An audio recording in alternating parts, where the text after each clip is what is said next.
जो कहता है कि सब ठीक है और अध्यात्म की क्या आवश्यकता है, उसको सबसे ज़्यादा ज़रूरत है। ऐसे ही बहुत लोग जो दुनिया में किसी चीज़ के पीछे भाग रहे हैं और लगातार भागे ही चले जा रहे हैं, वो सुख दुख की जो साइकिल चलती रहती है उनके जीवन में, उसको देख नहीं पाते। वो कहते हैं मुझे तकलीफ ही क्या है, दुख ही क्या है।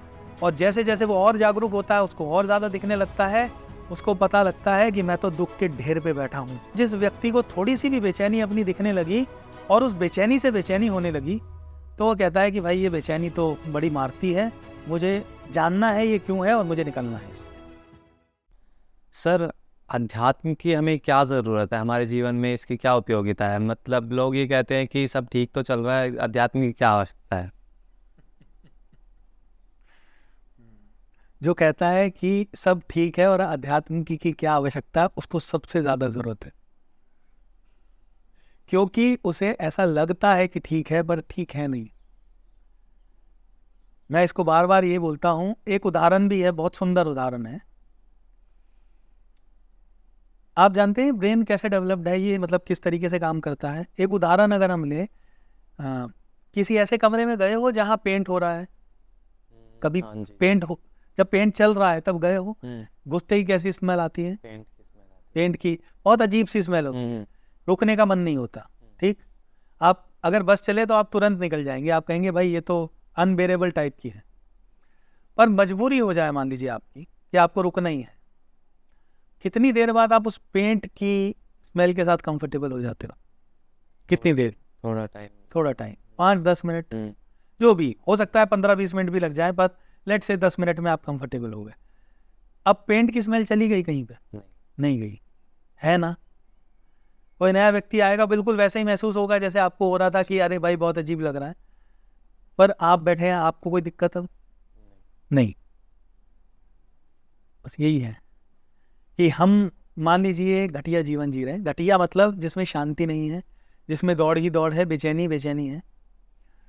वो बेचैनी के जीवन के साथ हम कंफर्टेबल हो जाते हैं, हमको एहसास भी नहीं होता कि कोई तकलीफ है, कोई बेचैनी है, कोई परेशानी है, नहीं होता। हम कहते हैं सब ठीक तो है, मुझे अध्यात्म की क्या ज़रूरत है। इसको बोलते हैं हाई लेवल ऑफ अनअवेयरनेस। वो उदाहरण एग्जैक्ट उदाहरण नहीं है, बट समझने के लिए कि कोई चीज़ के साथ आप इतना कंफर्टेबल हो गए, क्योंकि ये ब्रेन ऐसा ही है, आपको किसी भी चीज़ के साथ कंफर्टेबल कर देगा। भाई मजबूरी में आपको कहीं रुकना पड़ेगा, तो स्मेल, बहुत गंदी स्मेल अगर आपको आ रही है, तो भी आप देखेंगे 15-20 मिनट बाद आप उस स्मेल के साथ कंफर्टेबल हो गए, अब आपको परेशान नहीं कर रही, क्योंकि शायद सर्वाइवल मैकेनिज्म है। मैं शायद लगा रहा हूँ, मुझे नहीं पता, बट ऐसा होता है, सबने एक्सपीरियंस किया ना। हम बहुत कूड़े वाली जगह पे जहाँ बहुत स्मेल आ रही है वहाँ चले, अगर हम नाक बंद करके निकल जाएं तुरंत, तो हमारी हालत वही रहेगी, पर 10-15 मिनट 20 मिनट रुक जाए तो उस कूड़े की स्मेल के साथ भी हम कंफर्टेबल हो जाते हैं। शायद ये ब्रेन ऐसे ही डेवलप्ड है। और ऐसे ही ये जो हम सुख दुख की साइकिल में लोट पे लोट लगाते रहते हैं, घूमते रहते हैं जिंदगी भर, हम उसके साथ कंफर्टेबल हो जाते हैं। इसका एक्सट्रीम उदाहरण अगर मुझे आपको देना है, तो आपने कुछ लोग ऐसे देखे हैं, शायद देखे ही होंगे, फिर भी मैं एक्सप्लेन करता हूँ, जो दुनिया की किसी ना किसी चीज़ को, वस्तु को, व्यक्ति को, गवर्नमेंट को, किसी ना किसी चीज़ को भला बुरा कहते हैं ये जिम्मेदार है मेरे दुख में, बोलते हैं। और वो कभी ये नहीं कहते कि मैं खुद भी अपने दुख का जिम्मेदार हूं, या मेरे अंदर कुछ ऐसा हो रहा है जिसकी वजह से मेरा दुख है। देखे हैं जी। वो लोगों के अंदर कुछ केमिकल्स, जिसको हम स्ट्रेस केमिकल्स बोलते हैं, वो बार बार रिलीज होते हैं दूसरे को ब्लेम करने की वजह से, सिचुएशन को इस तरीके से देखने की वजह से, और वो केमिकल रिलीज होते होते वो उस चीज़ के साथ इतने कंफर्टेबल हो जाते हैं कि अब जो स्ट्रेस केमिकल रिलीज होता है और जो फीलिंग अंदर आती है, वो फीलिंग नॉर्मली तो किसी को पसंद नहीं आती, वो उसके साथ भी कंफर्टेबल हो जाते हैं। यानी उस तरीके की सोच बार बार उठती है, उस तरीके की केमिकल फिर रिलीज होते हैं, फिर वैसी फीलिंग होती है, but they are okay now. यहाँ तक हो जाता है, एक्सट्रीम एग्जाम्पल है पर ऐसा होता है, देखा है ना। जो इसको हम विक्टिम मोड भी बोलते हैं जनरली, विक्टिम मोड में जीने वाला आदमी अब विक्टिम मोड में ही जीता रहता है और बार बार दिन रात वही बात करता रहता है, वो दुखी होता रहता है, बट वो उसके साथ कंफर्टेबल हो गया।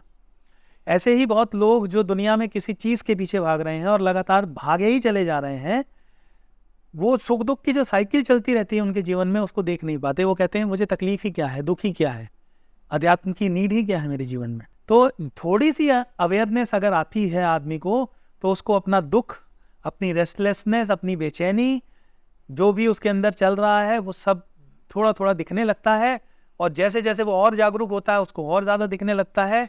उसको पता लगता है कि मैं तो दुख के ढेर पे बैठा हूँ, पूरा आसमान है मेरे पास। अगर कोई व्यक्ति मान लीजिए ये बातें सुन रहा है तो फिर वो कैसे आ सकता है अध्यात्म की ओर? क्योंकि एक साइड तो वो कहता है कि मुझे अध्यात्म की क्या ज़रूरत है, और अगर उसे ऐसी बातें सुनने को मिलती हैं जैसे आप बता रहे हो, तो कुछ ऐसा है कि जिससे वो अध्यात्म की ओर आ सके? अगर उसको ये सुनते सुनते कुछ हिट हो जाए और उसको अपना कोई दुख नज़र आने लगे, या उसको बेचैनी या परेशानी नज़र आने लगे, आवाज़ उसके अंदर से उठेगी, कोई और उठा नहीं सकता। सबसे जो अच्छी बात भी कहो, बुरी बात भी कहूँ, मुझे नहीं पता मैं इसे क्या कहूँ, अच्छी बात कहूँ, बुरी बात कहूँ, पर जिस व्यक्ति के अंदर ये आवाज़ उठने लगे और उसको महसूस होने लगे कि हाँ मैं परेशान हूँ और मुझे ये परेशानी नहीं चाहिए, वही इस तरफ बढ़ता है। जिसके अंदर ये आवाज़ ही नहीं उठती कि मैं परेशान हूँ, जो कहता है सब ठीक ही तो है, वो फिर जब ठीक है तो वो खोज में कैसे निकलेगा, वो ढूंढेगा क्यों? भाई प्रॉब्लम है तो सॉल्यूशन है ना। तो जिस व्यक्ति को बेचैनी ही नहीं महसूस होती, वो कहाँ निकलेगा और क्यों निकलेगा? कोई नीड ही नहीं है। तो इसलिए मैं तो यही कहता हूँ, जिस व्यक्ति को थोड़ी सी भी बेचैनी अपनी दिखने लगी और उस बेचैनी से बेचैनी होने लगी, तो वो कहता है कि भाई ये बेचैनी तो बड़ी मारती है, मुझे जानना है ये क्यों है और मुझे निकलना है इससे। वो आएगा।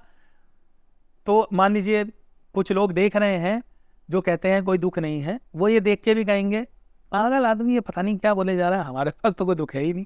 वो नहीं आएगा, उसको अभी नीड महसूस ही नहीं हो रही, क्योंकि वो अपने प्रति जागरूक ही नहीं है। उसके अंदर जो दुख दर्द, जो साइकोलॉजिकल पेन जिसको हम बोलते हैं, अभी उसके प्रति वो व्यक्ति जागरूक नहीं है, नहीं आएगा। आप उठा नहीं सकते ये किसी के अंदर कि भाई चलो आध्यात्म की ओर नहीं। जिसको दुख या तकलीफ महसूस होने लगेगी, या फिर कोई स्पेसिफिक दुख तकलीफ नहीं है पर कोई बेचैनी है और उसको बेचैनी का कारण नहीं पता, वो व्यक्ति भी आ सकता है। क्योंकि वो बेचैनी का सॉल्यूशन ढूंढने निकलेगा तो उसको समझ में आएगा मैं बेचैन हूँ क्यों, वो आएगा, बाकी नहीं आएंगे।